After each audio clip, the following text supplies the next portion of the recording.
Bonjour, j'espère que vous allez bien. On se retrouve pour une nouvelle vidéo, cette fois-ci sur les actions à dividendes de mon PEA.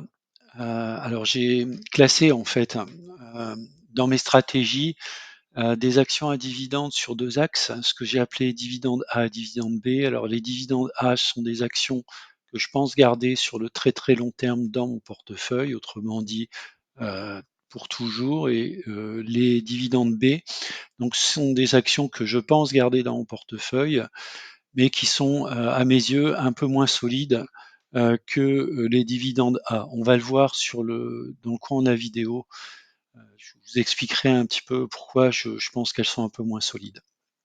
Alors toujours est-il que, donc parmi ces 6 actions, donc on va retrouver Sanofi, AXA, TotalEnergies, Stellantis, Ruby et Score.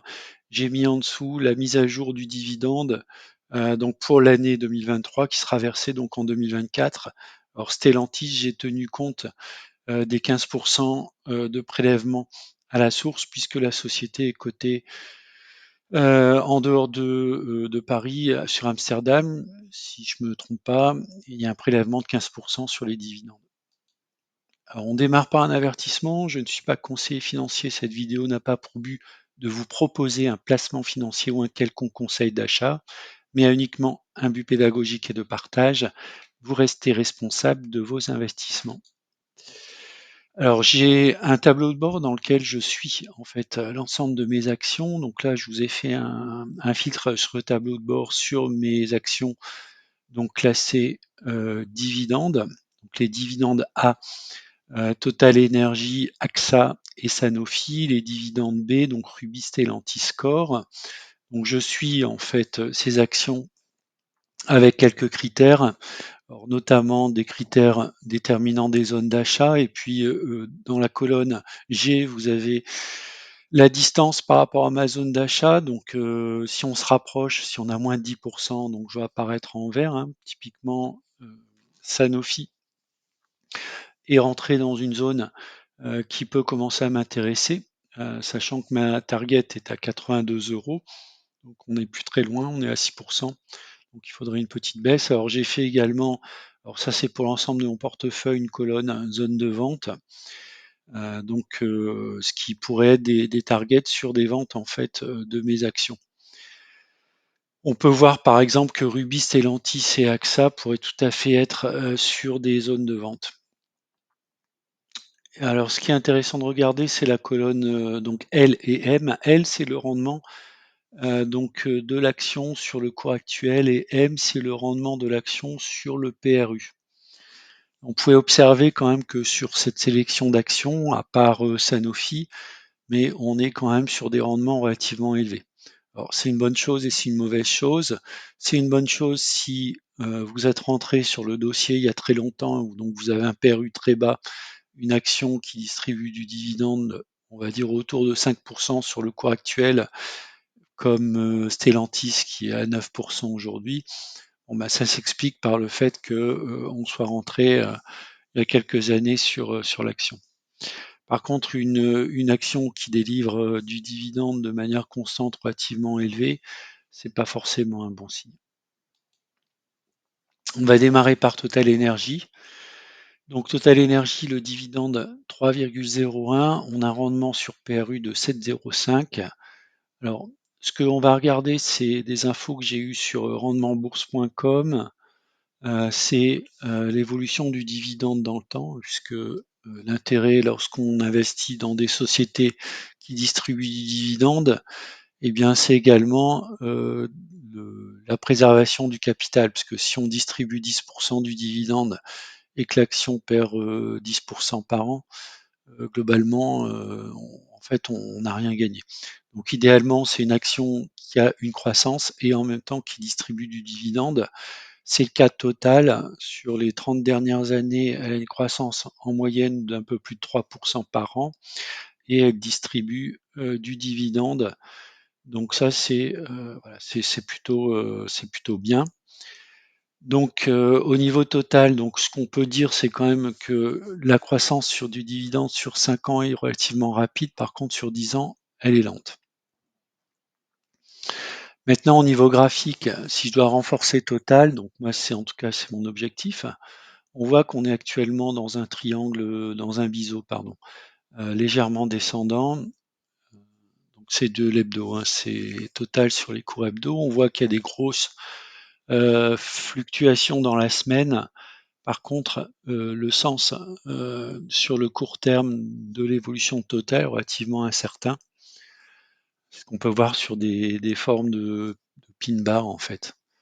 Donc on a un petit corps et puis on a des mèches hautes et basses relativement fortes.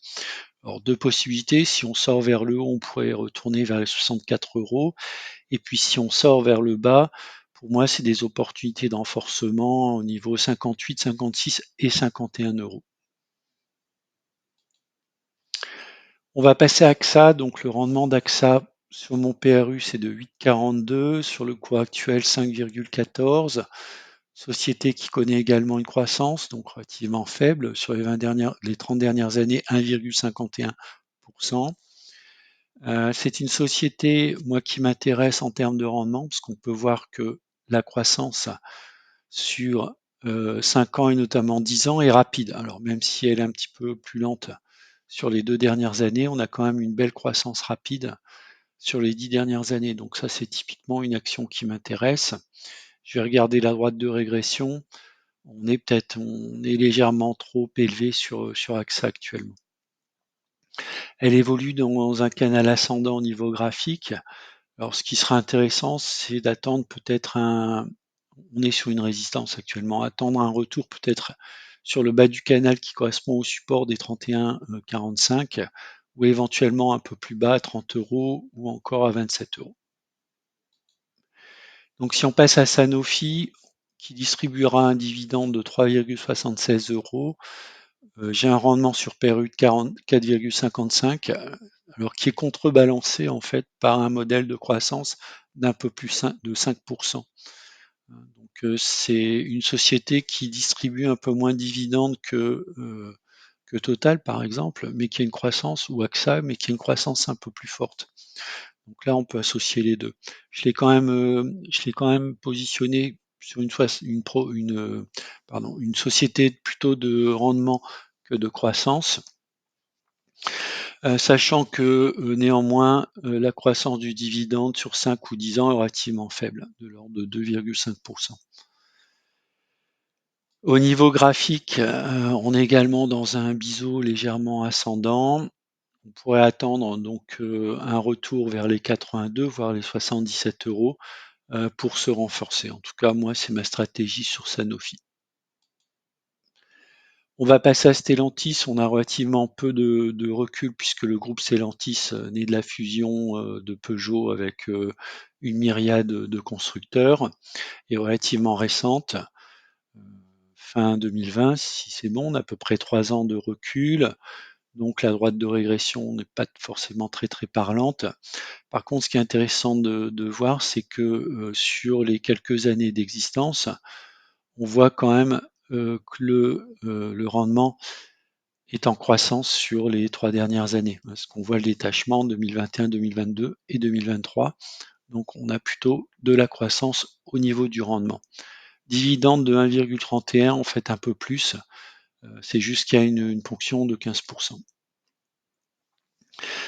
Alors, on est sorti par le haut d'un canal ascendant, donc on a même franchi une résistance qui était à 24,60 € dans ces eaux-là. Donc, soit on a un retour, un pullback, et on pourrait éventuellement se renforcer autour des 21,60 €, éventuellement un peu plus bas, 20 € ou 17,50 €. Ou alors la résistance des 24,60 va servir de support, auquel cas, si on souhaite renforcer sur Stellantis, il faudra simplement attendre un retour sur le support autour des 24,60 €. On va passer à Ruby. Alors Ruby, 1,98 €, ça me donne un rendement sur PRU de 7,10%. C'est une société qui distribue dividendes et qui est également en croissance sur les 30 dernières années. Alors même si elle connaît depuis 4-5 ans C'est ce qu'on voit en fait sur la droite de régression, une baisse assez marquée. On est actuellement à moins 2,32 écart type. Néanmoins, au niveau du dividende, la société n'a cessé en fait d'accroître son dividende. On peut voir qu'il y a eu même des splits en 2012 et 2018. Et depuis les 30 dernières années, ce que vous voyez au niveau de la courbe du détachement de dividendes par année, hein, ici tout en bas, vous voyez quand même qu'il y a une très belle progression du dividende. Alors, même si on stagne un petit peu ici depuis un an ou deux, qui correspond aussi à une mutation de l'entreprise, euh, on pourrait peut-être s'attendre à une réaccélération dans les prochaines années. Donc combiné à une revalorisation du cours, moi en fait Ruby, c'est une action que je vais garder précieusement dans mon portefeuille. Au niveau graphique, c'est ce que je disais, donc au niveau ici depuis la fin de l'année 2018, hein, on a à peu près 5 ans où l'action est plutôt en baisse. Là, j'ai mis une oblique de résistance. Sur le très court terme, si on regarde ici autour du mois de septembre, jusqu'à la fin de l'année 2024, on avait un double bottom qu'on a réussi à franchir sur le début de l'année 2024. On voit un redressement en fait des cours de Ruby avec une accélération notamment avec la publication. On est actuellement encore sur une zone de résistance qui se situe une limite à 27 euros. Si on arrive à s'extraire par le haut, on aura une deuxième résistance dans la zone 30, 31 euros. Puis ensuite, on ira assez rapidement sur l'oblique de résistance. Donc il y a quand même beaucoup de résistance à venir pour Ruby sur les mois à venir. Par contre, si elle est capable de casser à la hausse cette oblique de résistance, on pourra parler vraiment de changement de tendance validé en fait sur le cours de Ruby. Et là, on pourrait, alors c'est pas voilà, c'est pas prévu sur le très court terme, mais en tout cas sur un moyen long terme, on pourrait retourner sur les 44, puis 57, puis 65 euros. Mes zones de renforcement, ce serait un pullback sur les 23, puis sur les 20 euros. On enchaîne avec Score, donc qui est la sixième valeur dans ma sélection portefeuille, 1,81 euros. Donc on a un rendement sur PRU de 8,03 euros. C'est une société par contre qui est en décroissance depuis une trentaine d'années. Même si depuis à peu près les années 2004, on voit en fait qu'on renoue avec une légère croissance. Bon, néanmoins, sur le très long terme, on est quand même un petit peu négatif. C'est ce qui fait que je l'ai classé dans la partie dividende, mais plutôt en catégorie B. Quand on regarde le dividende, bon, le dividende n'a pas été distribué tous les ans, hein, donc on a des variations quand même sur le dividende. C'est une société qui peut se permettre de ne pas verser de dividende si elle est en difficulté. Alors du point de vue graphique, par contre, depuis la fin de l'année 2022, enfin milieu de l'année 2022, on est dans un canal ascendant, on est actuellement sur le bas du canal. Bon, moi, mes supports sur lesquels je peux renforcer, c'est 25 euros, 20 euros et 12 euros si on retourne sur des plus bas historiques qu'on a pu avoir, notamment au moment du mois d'octobre 2022. On peut avoir des targets donc relativement élevés, 31, puis ensuite 37 euros, avec pourquoi pas un retour vers un sommet autour des 43 euros. Je suis pas sûr que c'était un sommet historique. En tout cas, on était relativement haut sur les 43 euros. Donc, si on retourne vers les 37, entre 37 et 43 euros, je pense que j'allégerai en fait sur l'action Score, même si elle distribue des dividendes de manière importante. Alors bien sûr, c'est pas toutes mes valeurs hein, qui distribuent du dividende dans mon PEA, j'ai d'autres valeurs que j'ai classées alors soit en société de croissance. On peut voir par exemple Vinci ou Michelin sont des sociétés qui distribuent du dividende de manière régulière, mais qui sont des sociétés de croissance. Et puis vous avez également donc du swing trading sur des actions qui distribuent du dividende de manière assez importante. Donc là, vous pouvez regarder la colonne rendement, par exemple. Alors, c'est ce qui explique également mes achats récents. j'ai déjà expliqué sur des vidéos précédentes, des sociétés pour moi comme Métropole TV, Crédit Agricole, BNP par exemple, sont des sociétés qui distribuent un bon dividende, mais pour moi sont des sociétés de swing trading. La société ALD également, qui peut être intéressante au niveau du dividende. Voilà, donc voilà la liste non exhaustive des sociétés qui distribuent un bon niveau de dividende. Donc j'ai classé en fait par rapport à la colonne de rendement en pourcentage.